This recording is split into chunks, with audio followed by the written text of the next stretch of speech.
Havia um silêncio crescendo em mim, um peso guardado que ninguém viu. Eu caminhava firme pela rua, mas por dentro tudo era frio. As luzes da noite não me alcançavam e eu me escondia para não sentir, carregando sombras que ninguém via, com medo de simplesmente cair. Eu dizia pra mim que era forte, que nada iria me impedir, mas o tempo mostrou sem pressa que eu estava prestes a ruir. Quando eu quebrei, o mundo parou, só o silêncio ficou pra me ouvir. Mas nas rachaduras entrou uma luz e eu aprendi a continuar aqui. Quando eu quebrei, encontrei começo, um sopro de vida voltando a surgir. Hoje eu caminho com calma e verdade e tento aprender a não desistir. Usei tantos rostos pra me proteger, vesti coragem onde não havia mais. As máscaras pesavam demais e a queda enfim me dizia.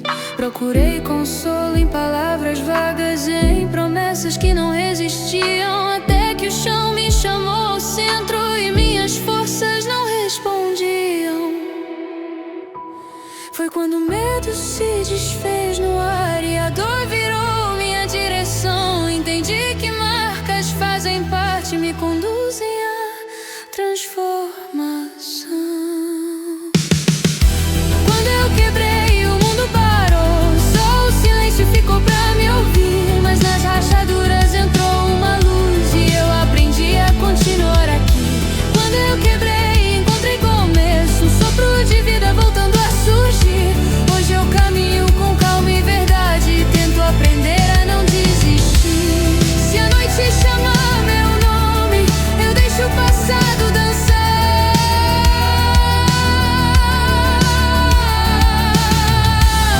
Cada falha vira mapa, me guiando pra recomeçar.